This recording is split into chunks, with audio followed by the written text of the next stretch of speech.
to this event in our series Bilingualism that we started now 4 years ago.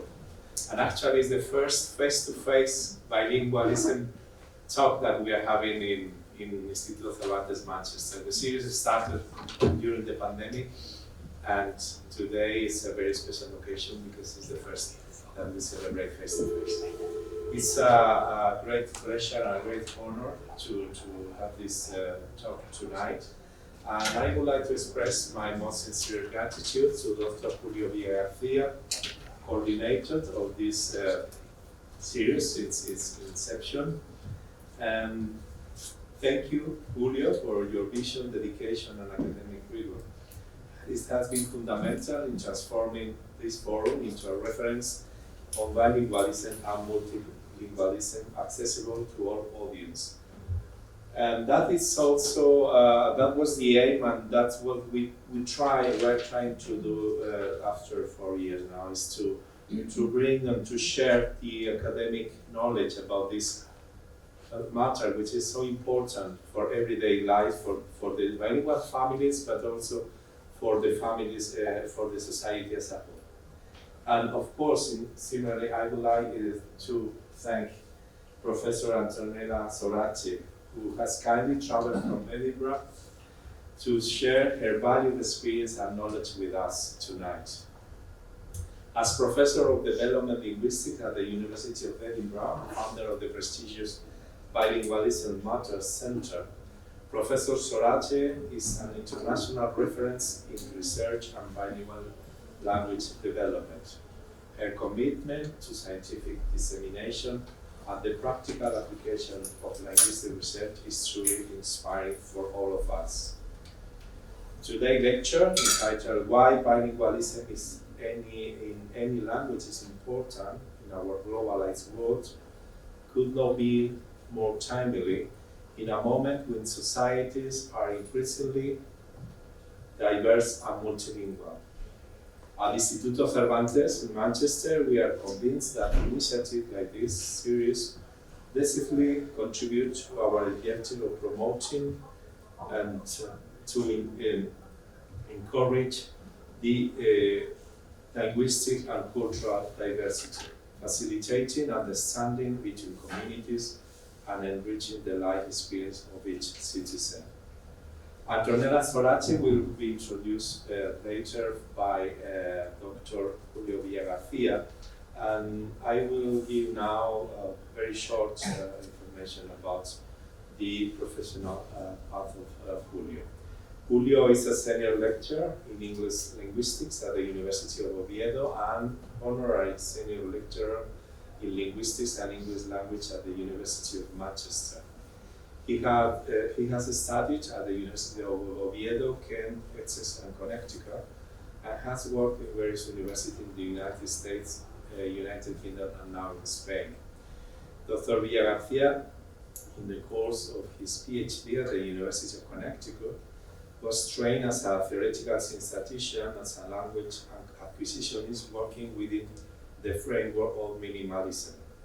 His current interests lie in the areas of Spanish Romance and English linguistics, and of course the acquisition of languages and bilingualism. Thank you again to both of you, and reiterate the importance. The importance is not just an event, it's not just a series, it's something of paramount importance for the Instituto Cervantes as an institution and for the whole society.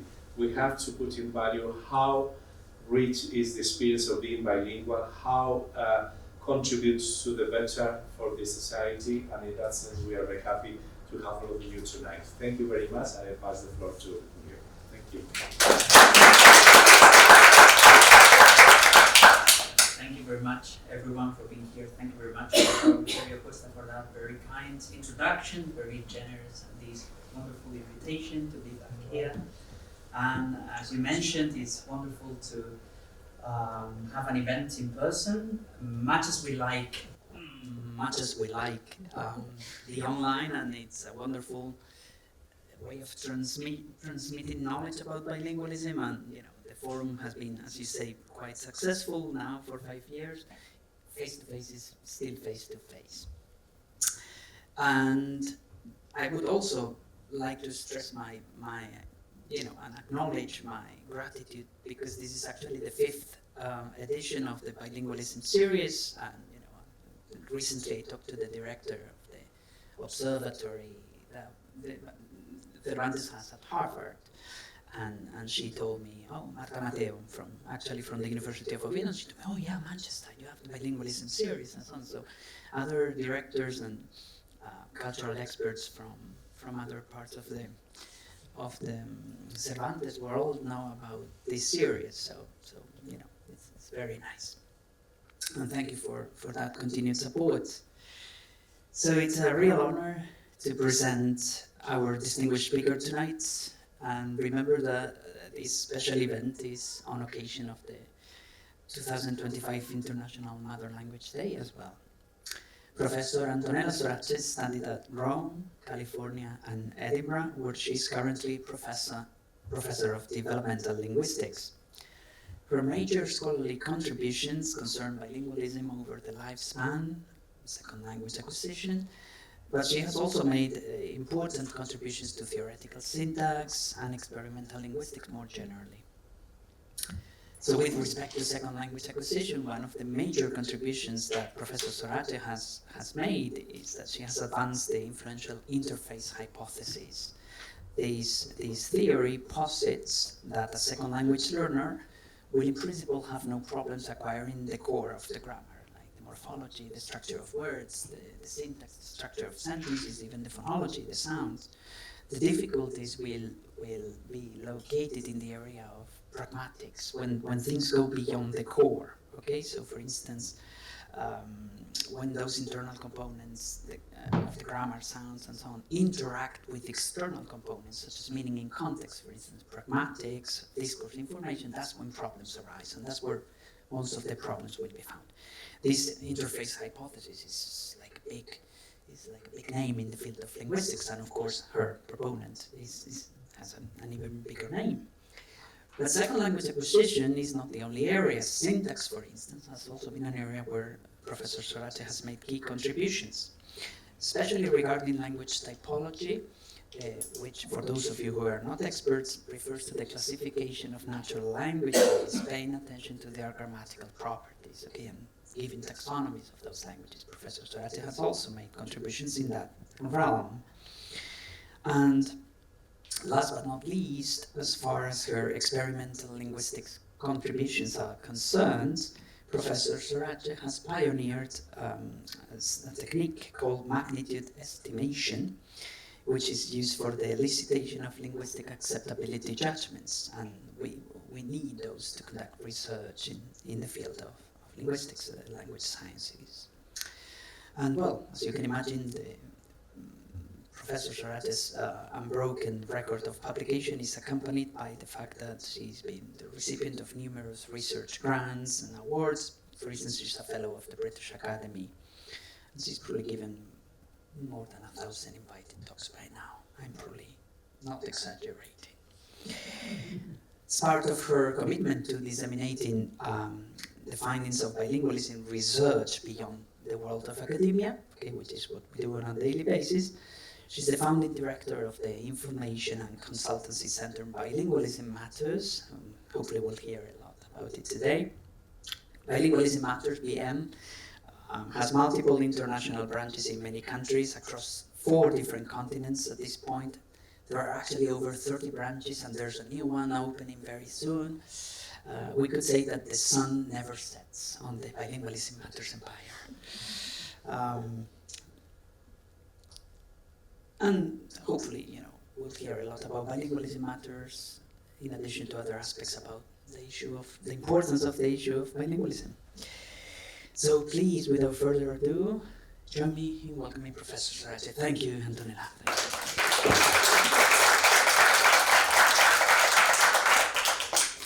Thank you so much.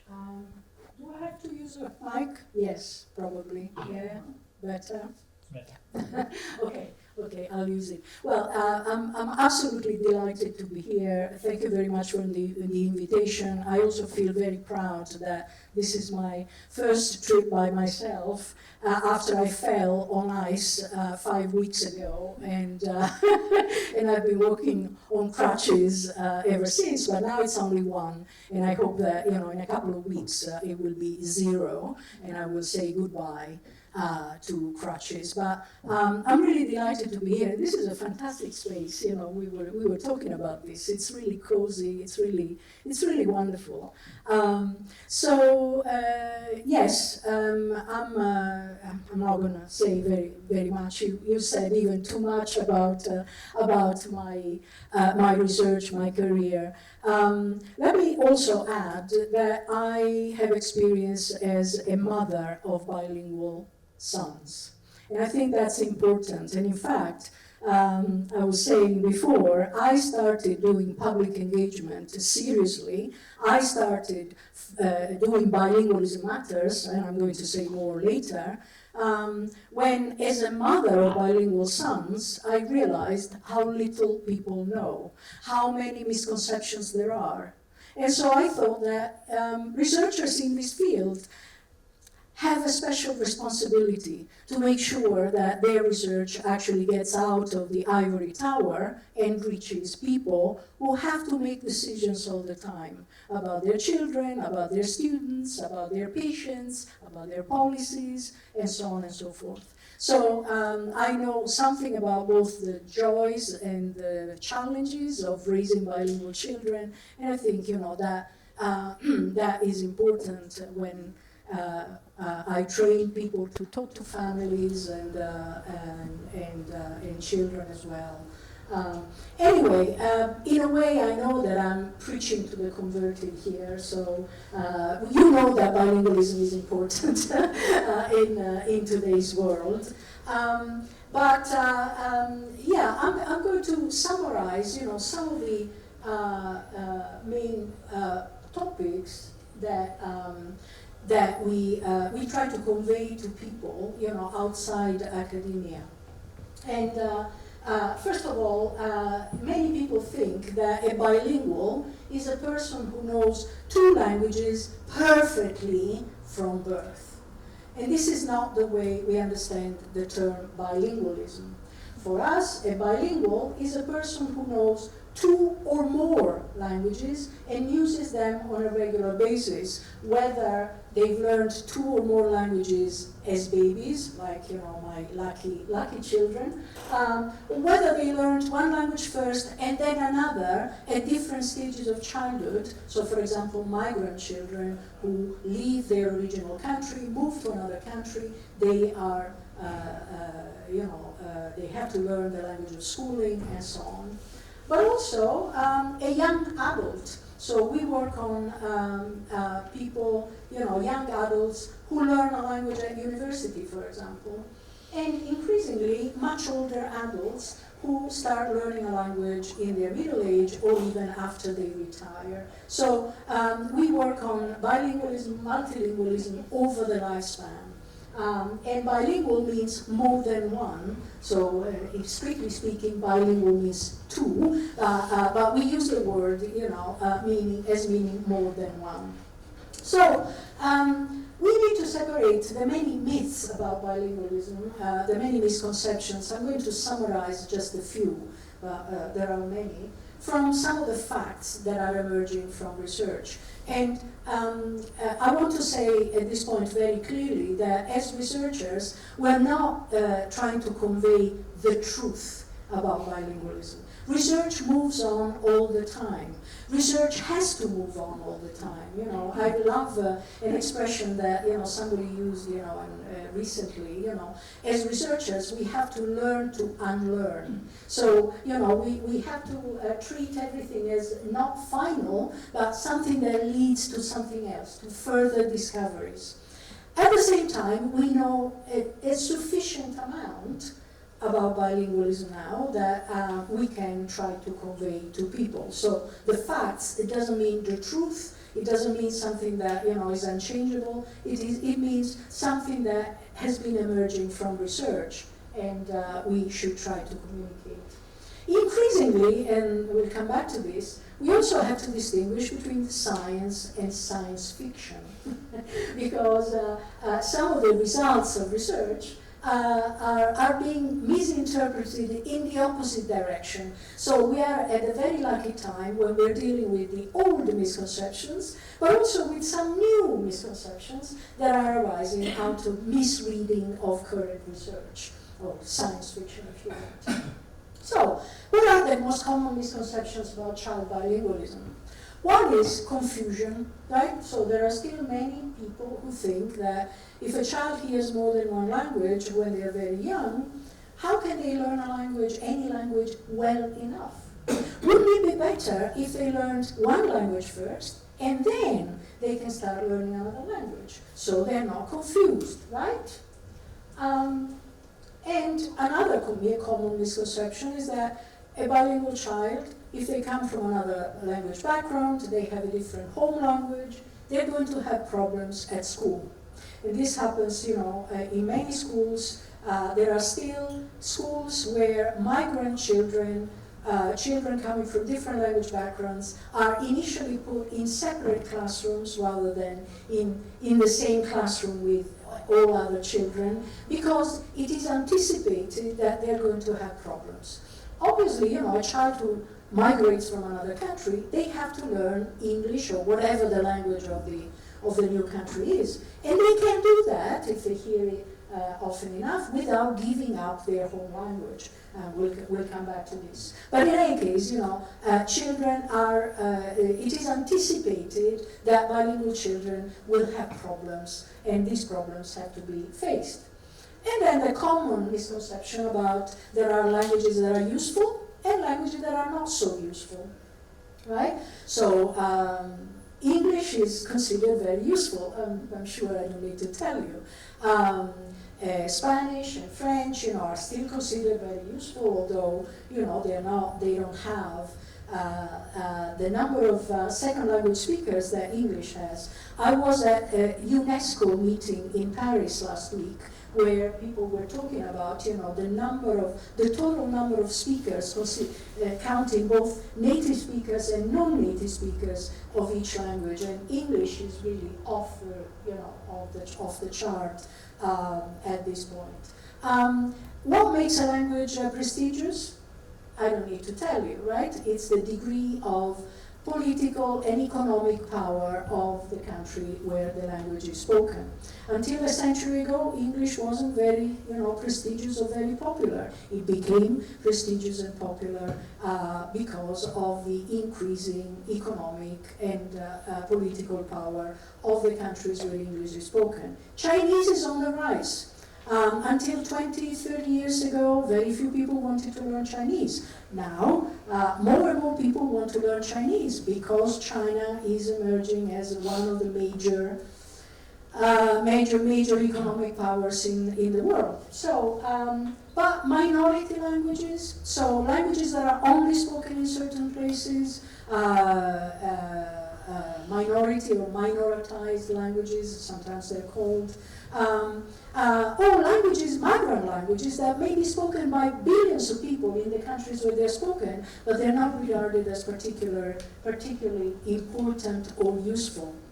I was telling Julio that I come from a Sardinian background. My mother was from Sardinia, where they speak Sardinian, which is another Romance language, the same family as Italian, more different from Italian than Spanish.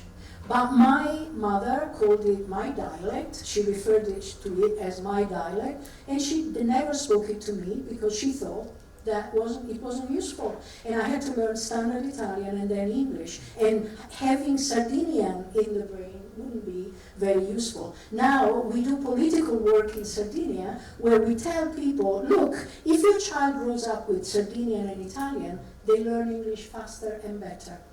So this is, not the first argument that we want to use, but that's the argument that we still believe in. And yes, we have evidence that bilingual children learn other languages faster and better. So, what does research show, given these common misconceptions? Well, first of all, even very young babies can actually separate their two languages. Babies with very little experience. In fact, even newborn babies, remember that in the last stage of pregnancy, an unborn child can hear a fair amount of what goes on in the environment. So if there was more than one language in the environment before birth, that child comes to the world with a special sensitivity to those two languages. Obviously, long before they learn words, long before they learn grammar, and so on, but they can actually distinguish between the two languages that they heard in the last few months before they were born. So this idea of confusion is really wrong. And when we look at how bilingual children develop over time, we see similar stages, similar milestones compared to monolingual children. We see some differences as well, but we see more similarities than differences. And when people worry a lot about children mixing their two languages, and that's a sign of confusion, right? No, actually mixing is a very good sign, it is a sign of good knowledge of languages. Because mixing has a grammar. So mixing is not random, taking a word from this language and a word from the other language, or a little bit of this language and a little bit of that language, and mixing them, like randomly. No, mixing follows particular rules. So elements from the other language can only be inserted in particular places in the other language, not again randomly. And so children who mix their languages actually show a pretty good knowledge of both languages when they mix. It's orderly behavior. It's behavior that obeys particular rules. And obviously mixing can be creative and can enhance communication. That example over there is an example from one of my sons. When he was little, he would produce sentences like this. Mamma, mangiamo patate crunciose stasera. Now, that means, Mommy, are we going to eat crunchy potatoes tonight, roast potatoes tonight? Now, the funny thing about that sentence is that the word crunciose doesn't exist in Italian. It's clearly made up on the basis of the English word crunchy.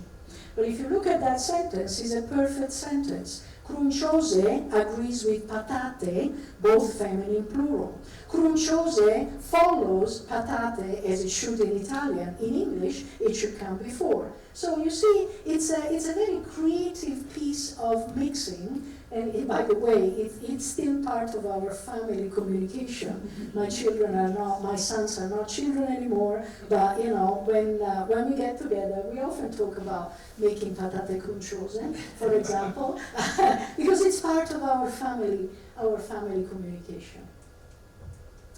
And another thing that emerges from research on early bilingualism is that bilingual children know how language in general works. So language, not just a particular language or two particular languages, but about language works at the level of sounds, at the level of words, at the level of sentences. When I say implicitly, of course a young bilingual child can't actually tell you what the grammatical rules are, right? So that's explicit knowledge that can be acquired much later. So when I'm talking about implicit knowledge, it means knowledge that can't be articulated, can't be formally explained, but it's knowledge that underlies bilingual children's better ability to learn other languages, for example, because they know the general characteristics that apply to languages in general. And that's why, as I'm saying, bilingual children find it easier to learn other languages. Remember the argument that we use in Sardinia to persuade parents to continue to speak Sardinian to their children. But also, and this is something that is emerging very clearly, if a bilingual child, say a migrant child, learns enough of the new language, the language of schooling, they often have a better understanding of that language, of the language of schooling, which is different from their home language. So again, having more than one language in the brain if they reach a certain level of knowledge of the two languages, can help them to understand, to have a better understanding of the majority language, not only the minority language.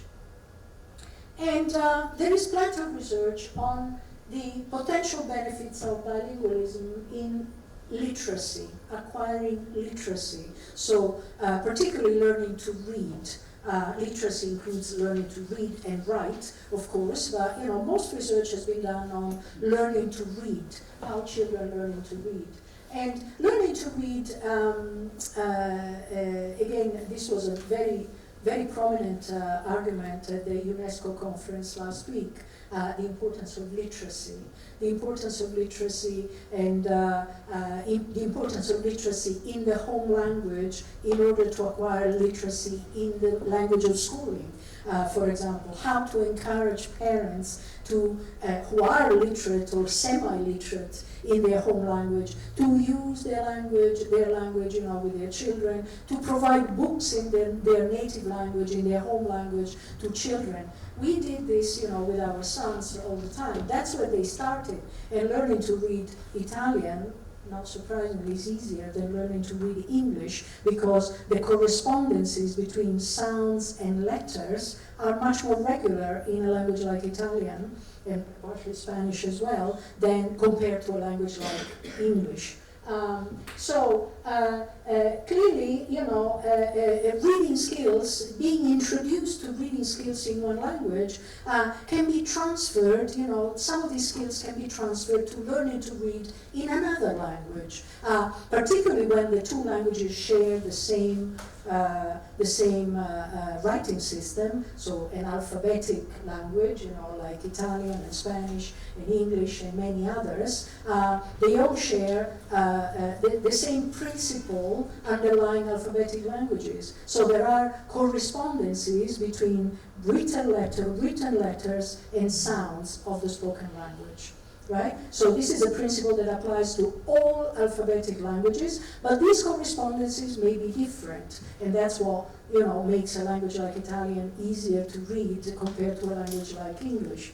Other languages that have different systems, writing systems, don't obey this principle, of course. Chinese doesn't have an alphabetic system, for example. It uses ideograms, so it's a different matter. But there are certain aspects of literacy that apply to all languages, literacy in all languages, regardless of the writing system they use.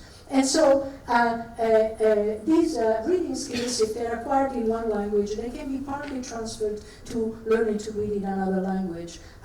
Having sufficient vocabulary, by the way, helps reading in any language, and that was also very stressed at the UNESCO conference last week.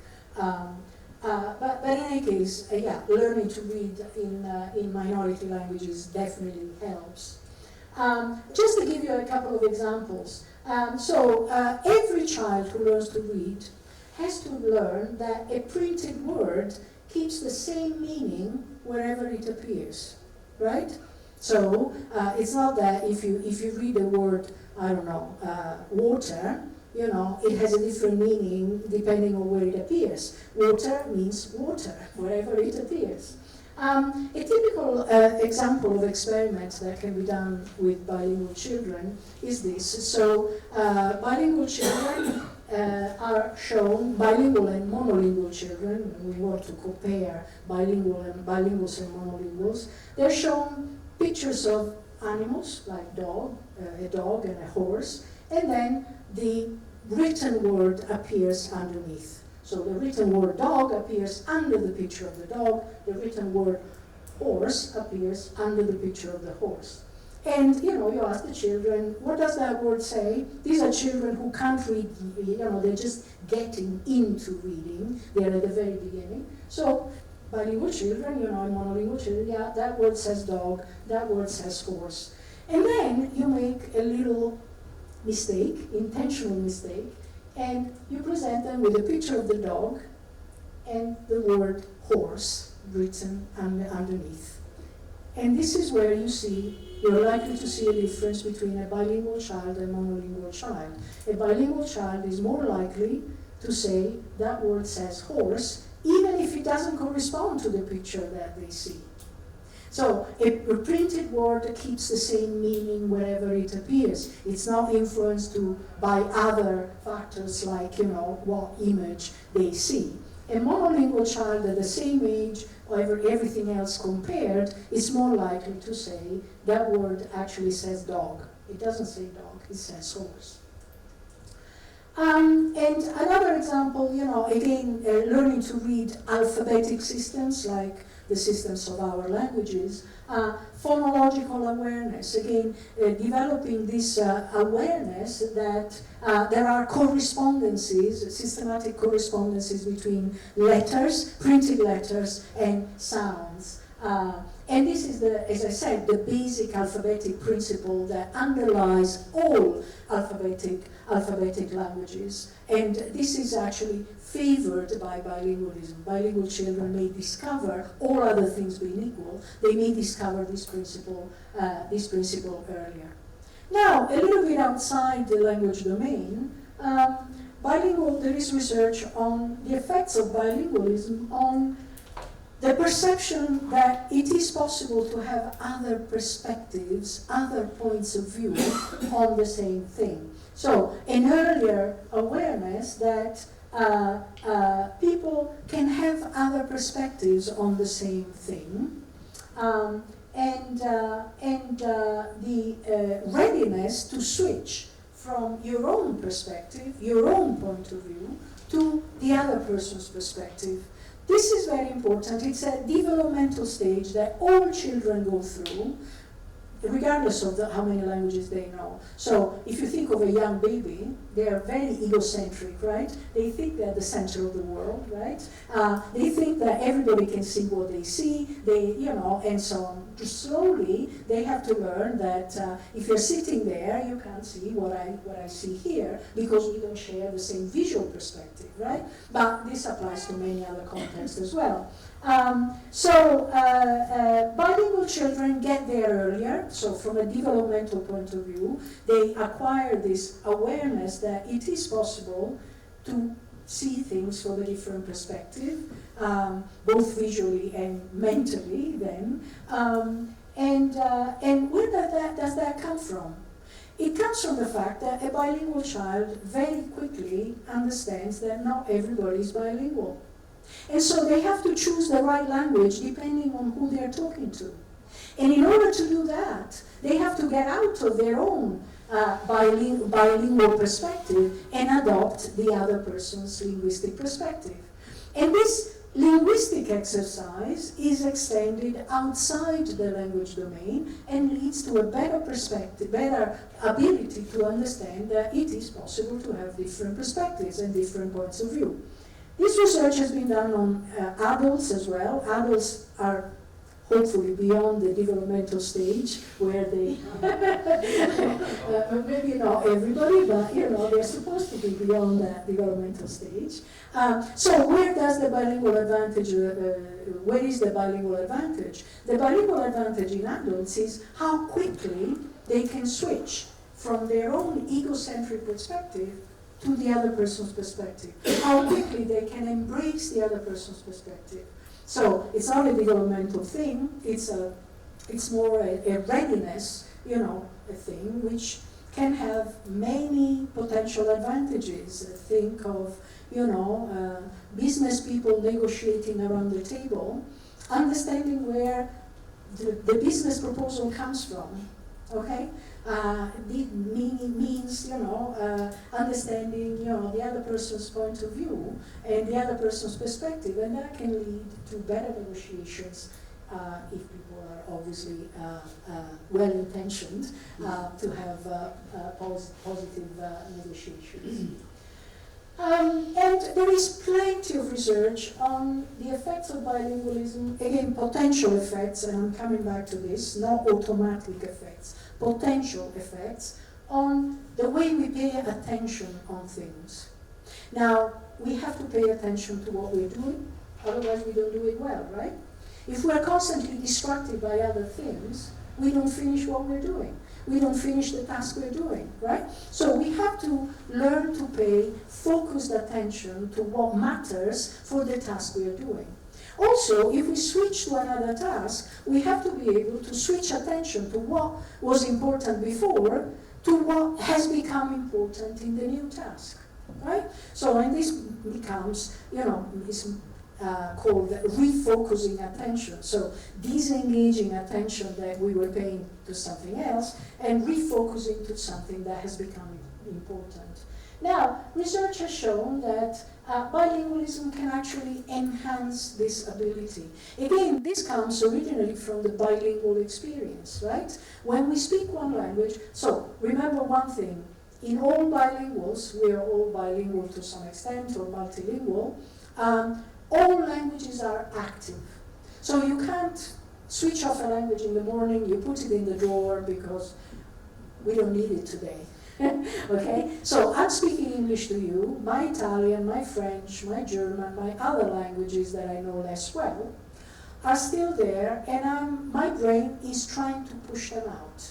So I'm paying attention to English and I'm excluding or inhibiting, this is the technical term, the other languages. Now, bilinguals have to do this all the time. To different degrees though. I mean, clearly, I have to do this now because I can't mix languages, I could maybe, but I don't want to. I don't want to mix languages. If you grow up in a community where everybody speaks two languages, for example, you don't have to apply such strong inhibition because you can rely on the fact that everybody speaks and understands both languages, right? You have to learn to switch from one language to the other quite fast without applying a lot of inhibition to the language you're not using, because you have to be ready to switch from one language to the other. So, task switching and what is called adaptability to change. That's a very, again, something that is rooted in the linguistic experience of bilinguals, but is extended outside the language domain and leads to a better quality of life, no matter what you are doing. Adaptability to change. So, more efficient control of attention, as I was saying before, and ability to handle conflicting information. Just a little example of a typical task that we do with adults. This is the easy part, well, easy so to speak. So you don't have to do it aloud, you can do it in your own mind. You have to say the color of the ink in which the word is written. So, this is not difficult, right? Blue, yellow, red, purple, black, right? Not difficult at all. Now comes the interesting part. Again, you have to say the color of the ink in which the word is written. And if I was measuring your timing, you would be slower here. Everybody's slower. Because you have to say yellow, but the word says blue. And you can't help reading that word. So there is a conflict between the name of the color that you have to say and what the word actually says. You have to say red in the second word, but the word says yellow, right? So people are slower there. Bilinguals are less slow than monolinguals in the second task because of their practice of refocusing attention, trying to inhibit irrelevant information. Okay? And this is an example of a task with bilingual children. This is a task switching. So you give monolingual and bilingual children, school age, but even a bit younger, you give them a bunch of shapes of different colors. So there are squares, there are triangles and circles, red, blue, and green. And they're all mixed up at the beginning, and then you tell children, okay, I want you to put these things, divide these things up by shape. And so all children start putting all the triangles in one pile, all the circles in one pile, all the squares in one pile. Of course, in order to do this, they have to pay attention to shape, but they have to ignore color.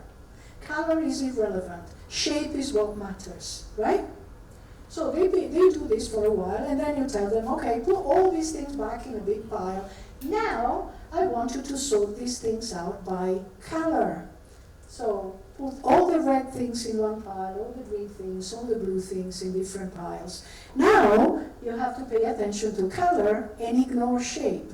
So there is a delay because, children have to switch off, what they were doing before, which was exactly the opposite, right? And bilingual children adapt to the second task faster than monolingual children. So they're faster to refocus attention to what matters for the second task. Okay? So these are examples. These cognitive effects on attention have been found in young adults as well, so not just in children, university students in language degrees, for example, and also in much older adults.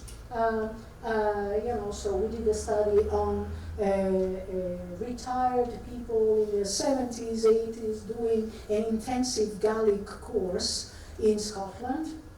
And we found we tested them before they started the course, we tested them after they finished the course, and their attention had definitely improved, even at that age. But the benefits are maintained only through practice. So we tested them again after 3 months, and only those who had continued to practice Gaelic had maintained these benefits, but not the others. So in Edinburgh is a fantastic place to study aging from a cognitive point of view.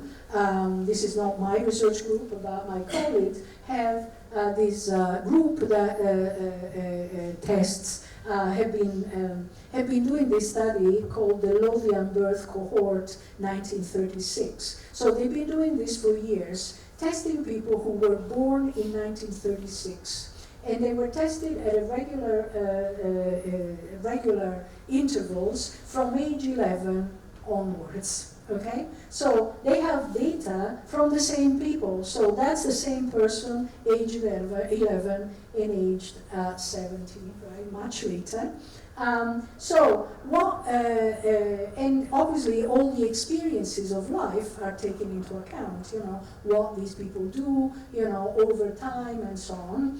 And basically, the results at age 11 can partly predict the results at age 73, for example, because there are some genetic predispositions. However, it has been found that having learned more than one language during the lifetime produces a better performance at age 73 than what can be predicted on the basis of earlier genetic predispositions.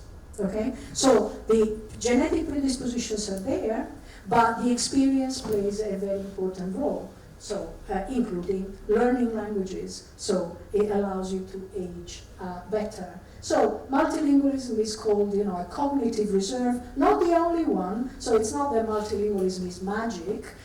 There are other kinds of experience that might have similar effects, and in fact, we need more research that compares different kinds of experiences, but multilingualism is more accessible than music, for example, which is another musical experience, musical learning.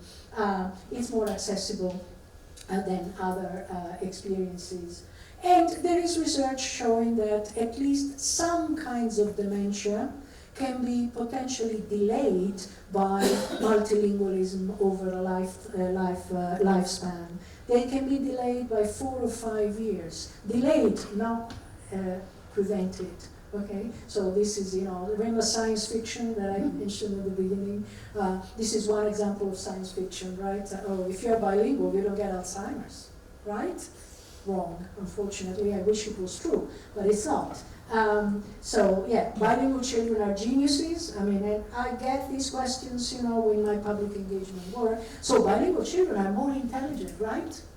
No, I'm not talking about intelligence. I'm talking about, some extra skills that can give people an advantage, children and then adults, advantages in whatever they do in their everyday life. Anyway, bilinguals don't get Alzheimer's, right? So why these effects? All languages are active, I've already said this, so bilinguals have to inhibit one language when they speak the other to different extents, as I said before, and disengage inhibition when they switch languages. But that shows that it really doesn't matter which languages. Remember the old misconception, still existing misconception, there are important languages, languages that are worth learning, languages that are worth maintaining, but less important languages that if they're there, fine, if they're not there, it's fine too. What matters is the fact of having more than one language in the brain, regardless of how prestigious, how economically important, how many billions of people speak these languages. It's simply the fact of having more than one language. And from this point of view, there are no useful or useless languages. All languages are good. All languages are useful, and sign languages included. I haven't said much about sign languages. Sign languages are like any other language, except that they use a different modality, okay?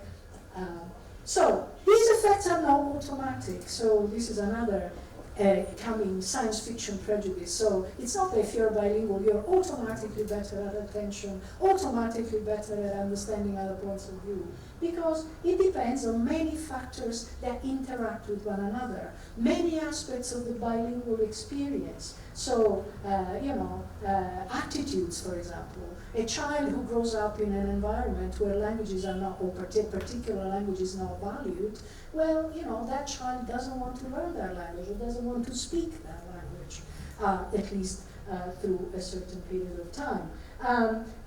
Individual differences, not everybody is the same.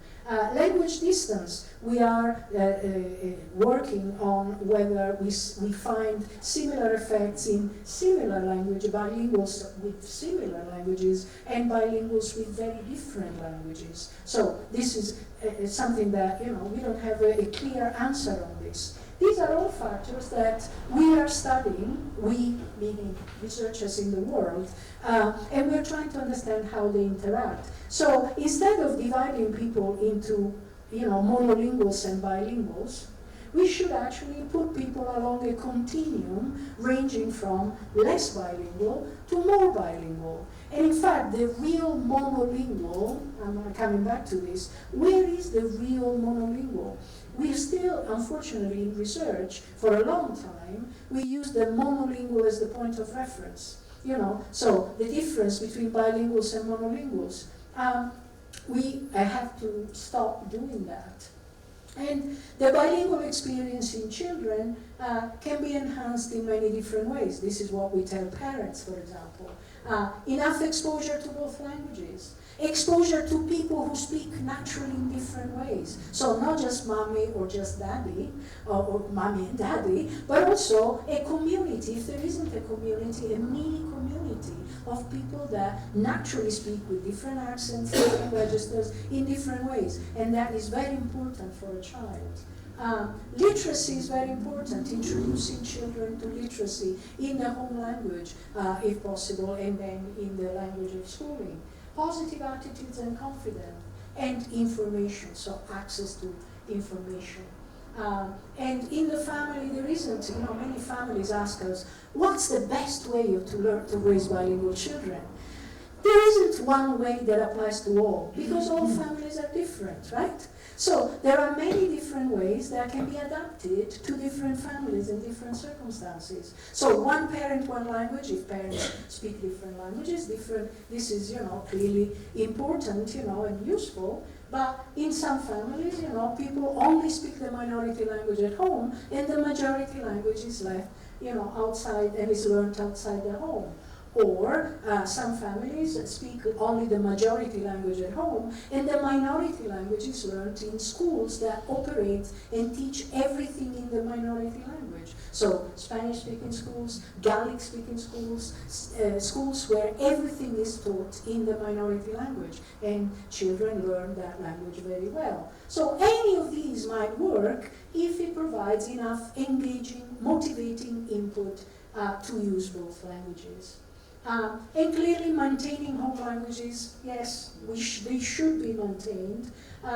Many migrant families are under pressure to stop speaking their language because they have these prejudices, and these prejudices have reinforced, the idea that this language is an obstacle to their children's integration education, through their children's success at school.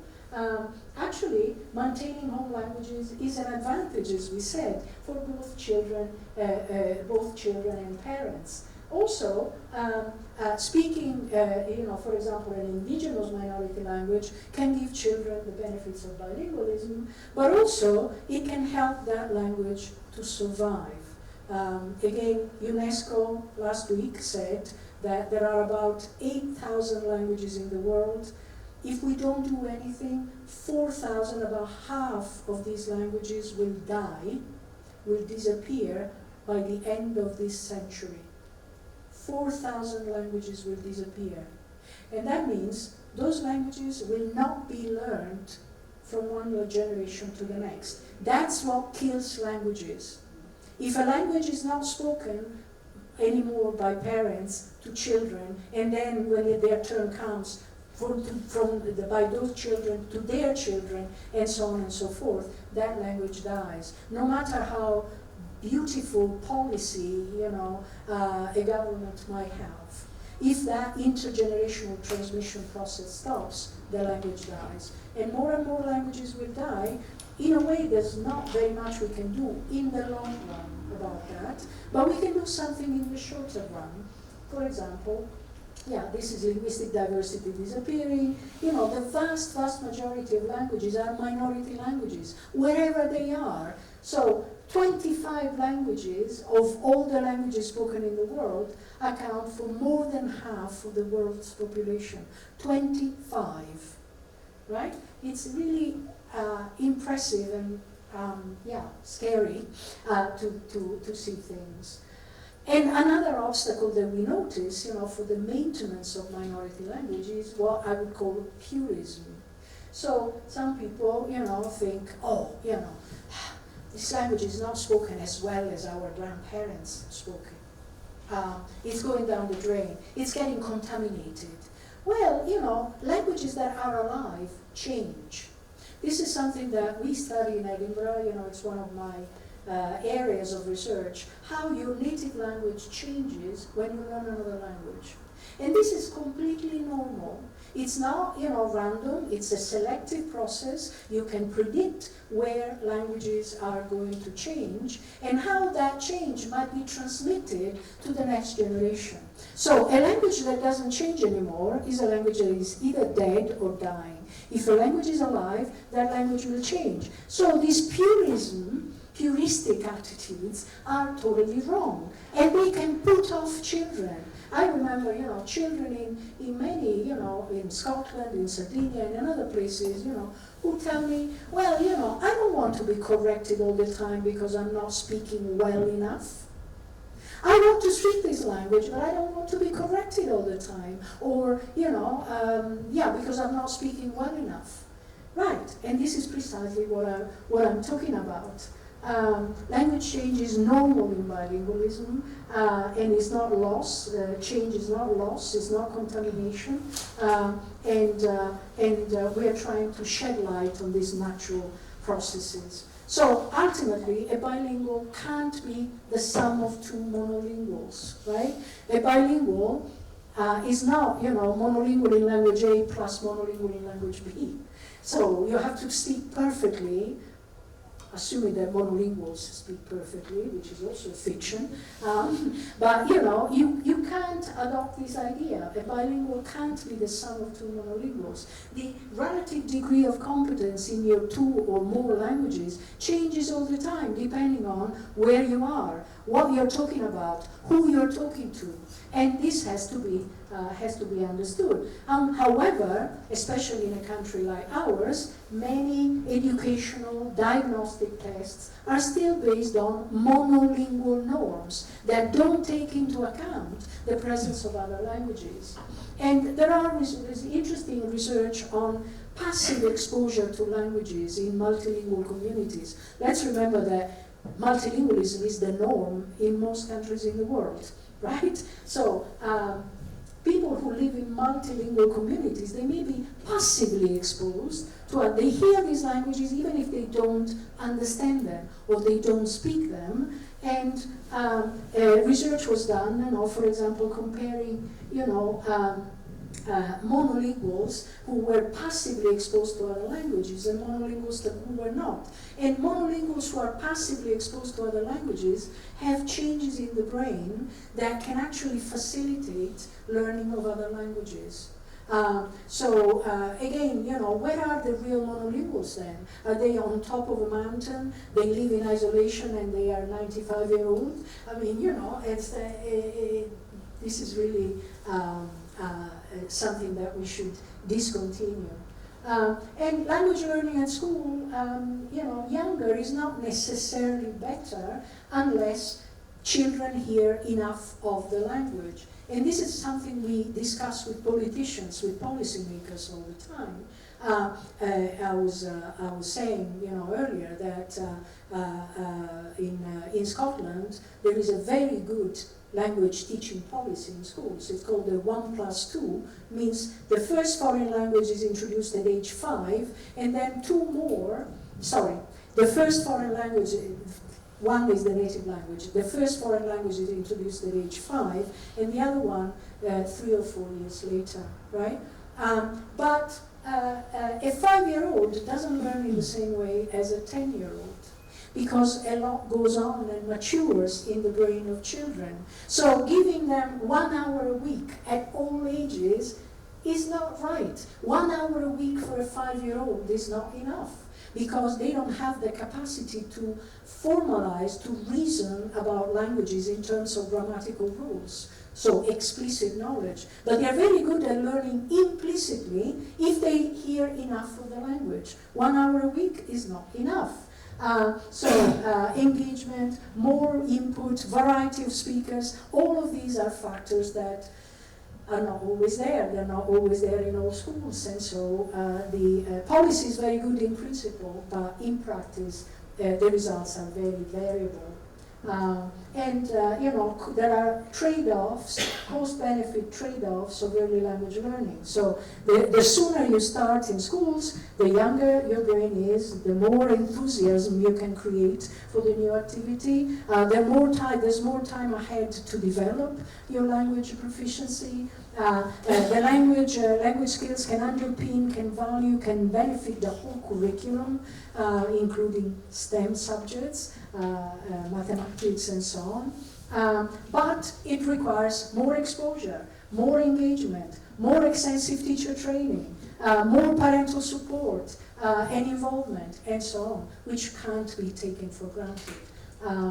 And children's perspectives are very, very important. We work on children's attitudes as well. We talk to children. We try to motivate them. Obviously, we can't just talk to children because children don't make decisions. We have to talk to children as well as families, as well as teachers, as well as many different sectors of society. But this study that we did on positive attitudes, we actually we talked to Gaelic English bilingual children and children who were bilingual with a migrant language. And then we talked to them about their attitude, what they thought about their being bilingual in these particular languages. And we also tested them linguistically, cognitively, and so on. And we found, not surprisingly, that the children with positive attitudes, the children who really liked their languages, they liked speaking their languages, were the ones who did best at these tests, both linguistically and cognitively. Okay, so positive attitudes are very important. So that's why we increasingly talk to children, not very young, aged 8 onwards, in schools, cultural institutes, Saturday morning classes, and once you get them on board, children have all kinds of very nice questions, and it's really wonderful to get them involved. So, in conclusion, bilingualism is an investment for life, okay? And bilingual education provides the ideal environment for developing more than one language. Multilingualism can be a benefit for employment skills in the future. It can enhance rational decision making, soft power in negotiating, prioritizing, the ability to prioritize different factors, seeing things from the perspective of other people.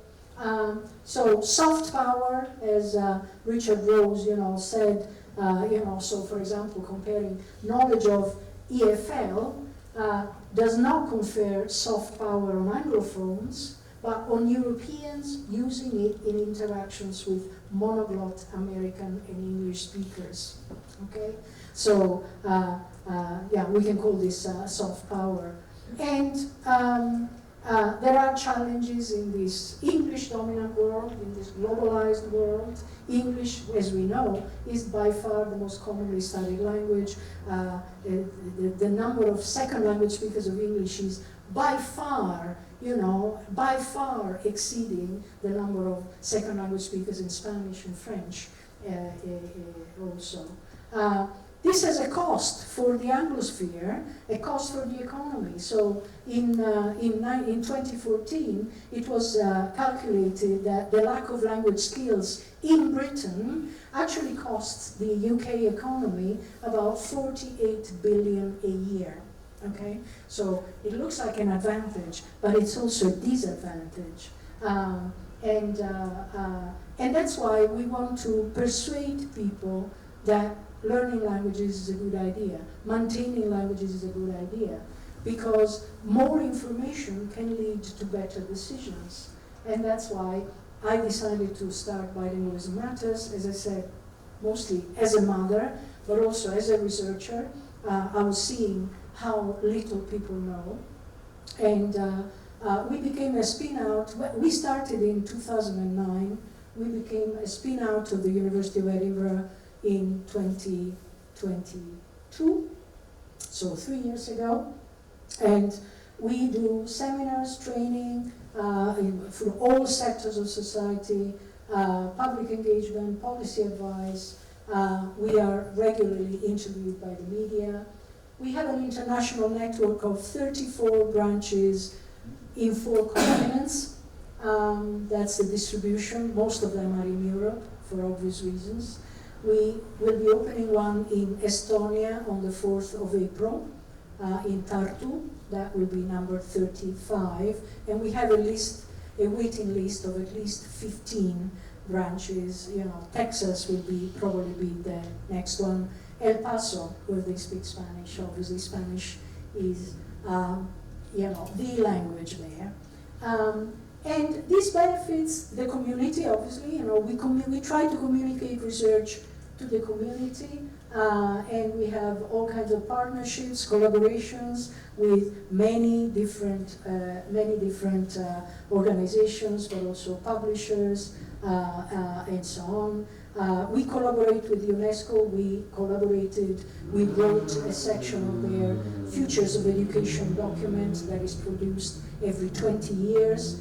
And last week I could see many new opportunities for collaboration coming. We work with the British Academy, the Royal Society of Edinburgh, to try and encourage the understanding of multilingualism in schools. We run an annual conference, and this year it's going to be next month, exactly a month from now. This is, you can actually use that to connect.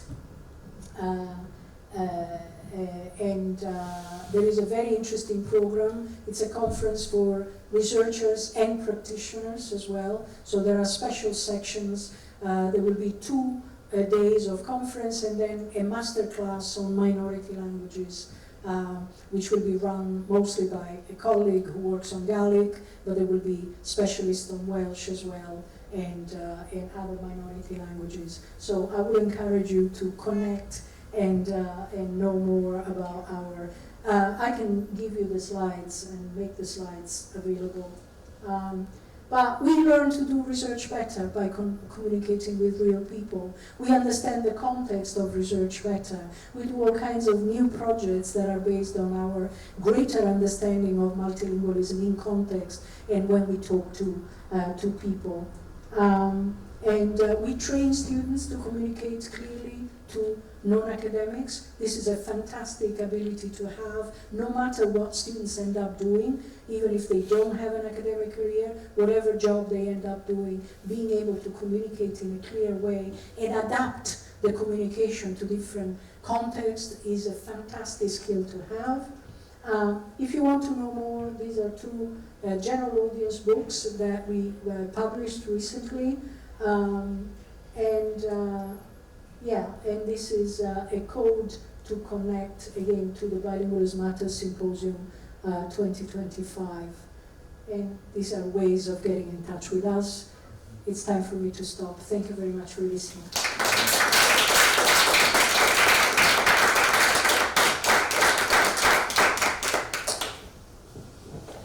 Well, thank you so much, Antonella. Wonderful talk, very inspirational as always, and I'm sure very useful. I'll just make a couple of comments before letting the audience ask you questions, of course.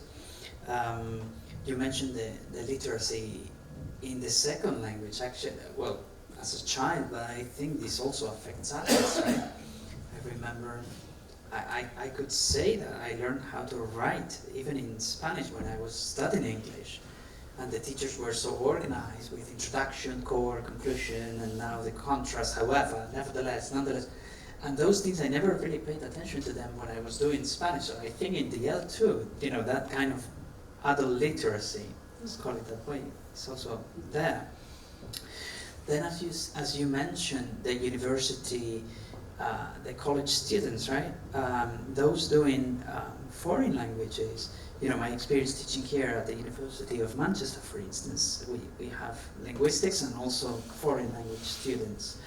And my experience is that the foreign language students were certainly better when it came to, for instance, meta-linguistic reflection, right? Reflecting upon language, definitely drawing comparisons and so on. And I was actually impressed because, it's like the word definitely more used to the meta-language, like noun, verb, adjective, subjunctive, things like that we use as teachers of foreign languages. And a final thing, which is actually a genuine question, concerns the words, right? Forgive my ignorance because I didn't have the screen in my defense, so I didn't really, the more abstract part with water and the triangles and so on, I had to really pay attention, but it was a good exercise for me, maybe because I speak 2-3 languages that helped. I'm kidding. Anyway, I was thinking of, but this is a genuine question, okay, and of course we can defer the answer for another time, but I was thinking of homonymous words, like, water is water, but for instance, if you have something like match, as in strike a match, or Lucifer, something like that, or the match was a draw. In those cases of homonymous words, sorry, I've been teaching English lexicology, so I think of vocabulary now. This is just that, but anyway, you don't have to answer if you think it's too complex. Thank you so much, Antonella. Thank you for your nice comments. I mean, I know, I think it's quite complex, so I won't. But it's an interesting point, right? I mean, how to. It has to do partly with lexical access, right? How you can access, that word with the appropriate meaning, for the language you're speaking. So it's a question of efficiency of accessing your mental lexicon, but also efficiency at keeping the two languages separate, from the point of view of the meaning. And again, as I said, these are not either or dimensions. They're not black or white or white. We can put them along a continuum that depends on the kind of bilingual experience that we've had. So it's a very interesting example of how the bilingual experience might. I always think. Those of you who speak Spanish know that the verb asesinar means to kill anyone, but in English assassinate implies that it's a celebrity. So I always wonder how that works in the mental lexicon, when you use the false friend, for instance. Oh, I don't know, a dog got assassinated by a car, would be a Spanish, very likely Spanish translation, But again, kind of food for thought, right, the access. Yeah. Any questions? Yeah. Yes. Oh, thank you. Sorry. That's right. It's okay. Sorry, I didn't see you. Go. Okay. thank you for putting such a persuasive case forward for multilingualism. One of the things that is impacted on this world, though, is technology, AI, language apps, and I'm wondering if you've done any research on that. There's no doubt it's getting better. The product appears to be getting better.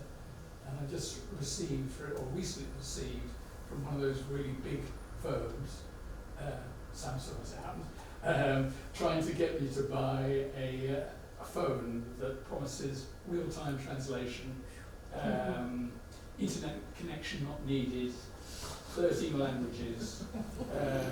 You can choose what style you want to address people in, and vice versa. Now that's, I've not tried it today, but it's quite a persuasive counterbalance to the idea of language learning, I suppose, and bilingualism. I wonder, have you done any research into that area? I haven't done any research personally, but this is a very, very important topic that is emerging in all discussions about multilingualism. So again, at UNESCO last week, there was a whole panel, dealing with AI, the importance of AI in the maintenance of minority languages, which is, given that AI apps and so on only exist for a tiny fraction of languages, at the moment. I mean, something like 300, out of thousands of languages. So anyway, so we're quite far from, having this kind of potential help for all minority languages. In any case, what I would say is that artificial intelligence can definitely help. It can assist, but it can't replace human interaction. So I think you can. So I'll give you an example. My husband, who's a real polyglot, he's American, but he loves languages. He's been learning Greek with Duolingo, and he's reached the stage where there's no more progress, right? I mean, I don't know what you have to do to move forward, but in any case, he really he wants to talk to real people at this point. So Duolingo allowed him to reach a certain stage, but moving forward, I don't know what he's going to do. And when it comes to the importance of AI for maintaining languages over time, I really think that it's clearly not enough. They can help. They can perhaps motivate children to use them more. But the crucial aspect of human interaction, real interaction, can't be replaced. So we have to find clever ways of combining AI and the assistance that it can give with the possibility of actual real use of languages among people. To a follow-up, since it's relevant to this immediate issue. I gave a comparable, language talk in Morocco about the topic, and I insisted that television might not be enough to teach children language, because of course it's great if children watch cartoons and so on in the language, but there's the interactive aspect missing.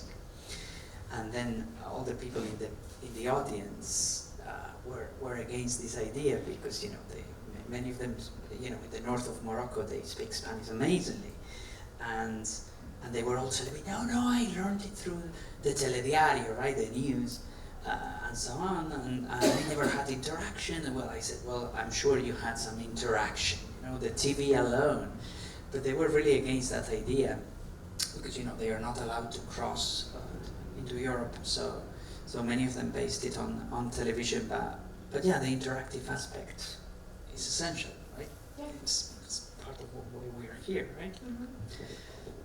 So, it can provide more motivation for children, young people, more or opportunities, to hear the language and so on. But the crucial aspect of, human interaction and, that is, it's difficult to replace. Delia, you had to- Yes, actually my point follows naturally from what you were saying about human interaction. You gave so many nice examples of skills that bilingual children are better at. And then when you talked about adults and elderly people and you said being bilingual may delay dementia and so on, it suddenly occurred to me, is it being bilingual or is it the social interaction that comes with learning a foreign language, going to foreign language classes and so on, that maybe helps people keep healthier, keep brains sharper, which of course is not is not meant to be a counter argument to what you were saying. In fact, it's quite the opposite.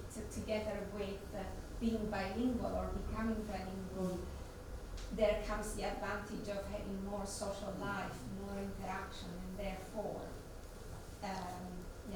Absolutely. You're absolutely right. And, and this is what I was saying about all these, cognitive effects that have been found. They're all somehow conditioned, by other aspects of people's lives, right? And we have to understand these interactions better than we do at the moment, so that we don't fall into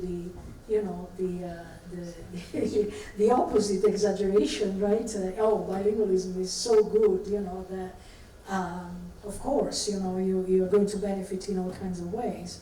You're going to benefit potentially if you create a context in which the benefits can emerge. And that depends on all kinds of other factors. So, you're absolutely right that, there may be other factors intervening. Also, what is not clear about the effects on potential delays of certain kinds of dementia is whether what matters is whether an older person has used more than one language all their lives, or whether they become bilingual later on. We don't know yet. I would like to say, really, from the bottom of my heart, thank you. It just, in a way, I'm here by pure chance. I came to the Instituto de Cervantes to ask 3 questions, and I found out this was happening. I consider myself bilingual, and a lot of the things that you have talked about, I have experienced them in my life, and I'm 68, and I came to England when I was 18. So it's amazing. You just described my life. So that is things that I didn't understand because I didn't, I hadn't read about what it implies. Hey, here I am, left. Certainly, once you break the barrier of learning a foreign language, the third becomes really easy. The fourth becomes easier because all the mental capacity you have to relate one language to the other. Just an example. There was a word in French which drove me crazy because I understood what it meant, but I couldn't use it myself. Until I said, I was going to do some F word. I said, I'm using in English, I'm saying in French. And the minute I did that, part of my brain did that, I never had any problem with Amazon and other languages. I've been doing that unconsciously. And in a way, you have helped me to understand what I have been doing all my life. Great! Thank you so much. Thank you. I really do.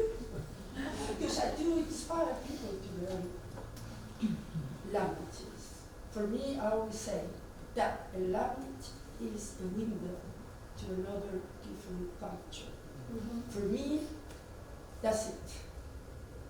And it's so important because then you can relate to the people who have lived in your own culture like yourself. Thank you so much. And You can study me. I'm willing to be a guinea pig. let's keep in touch. I'm joking, but Yeah, but- it's true. But it's so important, particularly, these days, we see, I'm not going to say anything about the political situation, but, the financial situation of universities and, the recent cuts at Cardiff University in Wales, they cut money for, their departments, schools of modern languages, and usually, and Aberdeen had done that, in Scotland already, and there will be more. And because, if something has to go, there will be languages, because languages are not important. I do. And so, we have a very... They are very keen on in education. I've always had the possibility to work when I went back to Spain because of my level of English. And then a lot of other things that we have Spain. Capacity, the ability to put myself into someone else's shoes. And capacity to understand people, different people. Wow, thank you. Again, Thank you. muchas gracias. Grazie mille. You speak Italian as well. Bene. Yes. Thank you very much for this great talk. Considering the bilingualism and the evolution in Council of Europe now, maybe 40 years, started a very engaged policy on promoting foreign language learning.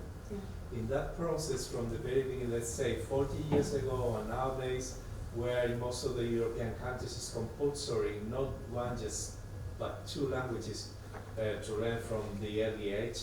Not in every country is implemented the same way.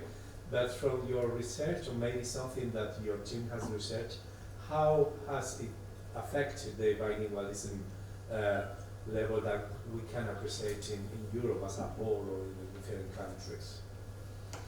I think, that there's definitely been progress. At the same time, I think we're still at the stage where we have to reach sensible compromises, it seems to me, right? I remember one talk that a colleague of mine gave from Australia, in fact. They were saying, well, there are some, very well-meaning policymakers, who really want to change and who might, be willing to talk to us and so on. At the same time, we have to understand the constraints that they are after, they are under. So constraints, there could be political constraints, financial constraints, all kinds of things. So ultimately, what we should aim at is a compromise, a viable compromise. So, this is something that, we tell, students, when we train them to speak to people. Again, you're not trying to convey the truth and then, lie. You're actually trying to understand also their point of view, where they come from, the constraints that they operate under, and hopefully, working together means reaching the best possible solution, the best possible compromise. So, that doesn't mean being pessimistic, I think it means being realistic. Yes. Questions? Thank you for your talk. Very, very interesting. Just one simple question. What's the difference between code switching and code mixing? Like my son, for example, still uses ¿Qué es esto para? What is this for? Or ¿dónde tienes el plato? He ponidolo en la mesa. And I put it. Making all the verbs regular. Not now, that he's 25, but before he used to make all the verbs regular with the English structure. What's what makes English word order. code switching? Well, I mean, sometimes, you know, the distinction is not very It's clear. not very I mean, clear. yeah, I mean, basically, I would say that code mixing refers more to mixing within the same sentence, whereas code switching, you know, you can speak for a while, you know, produce a couple of sentences, you know, 1, 2, 3, and then you switch to another one, but you don't mix within sentences. But this may be a personal opinion, you know, that is not shared by everybody. Yeah. Yes, sure. You know, code switching is the biggest manifestation, right, of bilingualism, but it's true that there are other ways of manifesting that influence, and one of them is actually syntactic calques. And in much the same way as you may say asesinar, with assassinate with the meaning of kill or murder, you may also say este es el lugar donde voy a ir a comer. Delia es la persona con la que voy a cenar con, right? Where you put the preposition at the end, because that's stranding, dangling prepositions is what you do in English. And that's another manifestation, not necessarily code switching, right? But as Professor Sorace mentioned, the line is very difficult to really draw. But Thank you.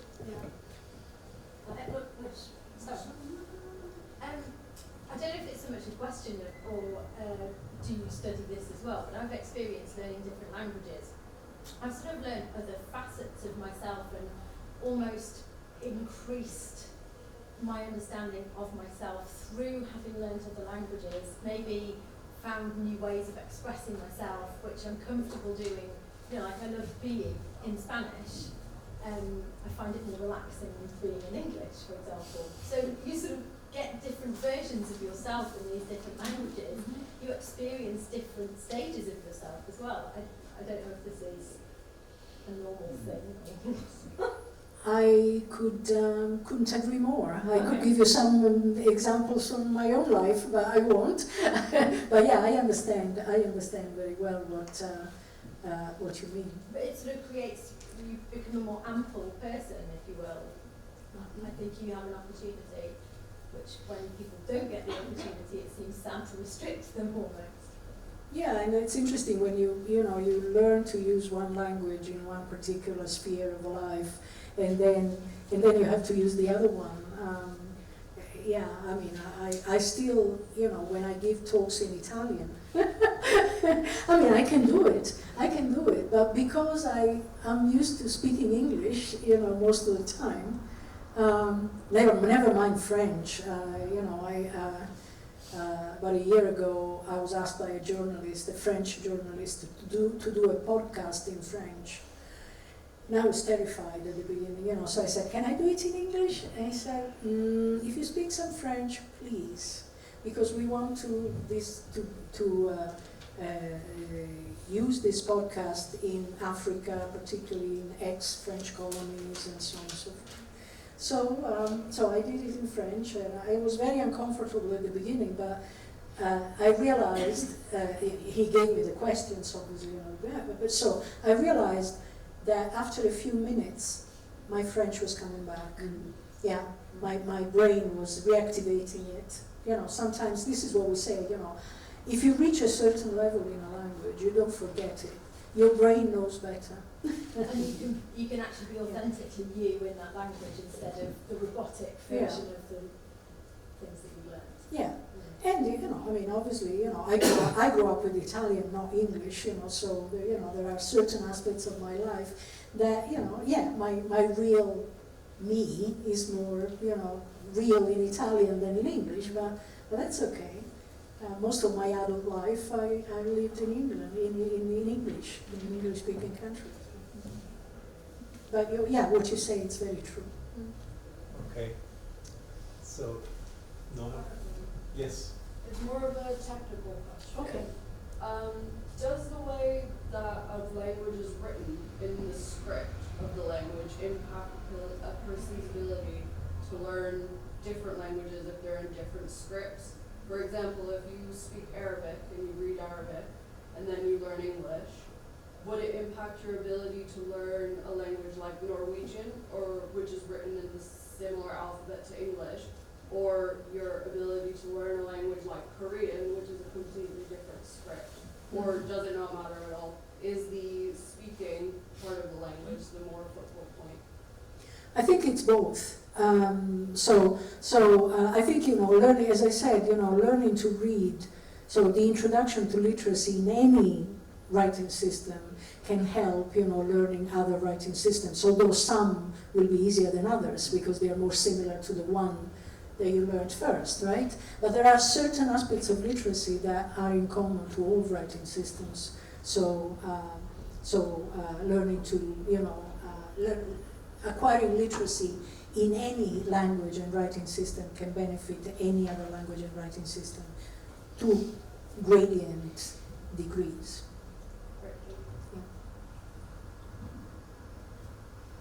Any more questions? Yes, sorry. Right. $1 million question. Do you believe that it's possible to reach 100% bilingualism? Does the real bilingual exist? I was trying to persuade you that the real bilingual is not the sum of two monolinguals, right? And the real bilingual, multilingual, their relative levels change all the time. They are really, changeable, even during the same day. Never mind if you spend a long period of time, immersed in a particular language. But depending on what you do, even the same day, your relative, competence in one language or the other may change. So I think, we should really dismiss the idea of the bilingual as, perfect competence in both languages. Perfection doesn't exist because it's a fiction. It's a fiction of the imagination. Also, sorry, and this, I'll stop. The kind of English I learned, I started learning English at 11 in Italy. And like many people, what kind of English do you learn? The so-called RP, right? Pronunciation that nobody uses apart from the royal family, maybe, but the Queen even didn't. Yeah, the Queen's speech had changed over 70 years, right? There were studies on her. So then, you learn something that is unreal. Then I remember arriving in this country and I couldn't understand anything that people actually said. Because people naturally speak in different ways. So when you become bilingual, what kind of variety are you learning? Right? There are different varieties. Any normal alive language has different varieties, many different varieties, and so yeah. Yeah, it's funny. My son, for example, speaks to me with the S pronunciation. Hola, buenos días. But when he goes to visit family and friends in Murcia, Andalucía, he says, hola, buenos días. Yeah. Like this. Oh yeah. Oh, my sons adjust, to wherever they are. I mean, they speak 3 varieties of English, wherever, American English, and Scottish English, and they adjust. And quite apart from, adjusting to more or less formal, ways of speaking. But yeah. So anyway, thank you so much for all your questions. If you want to get in touch, those are the ways to reach me. And any questions would be very welcome. Thank you so much. Muchísimas gracias.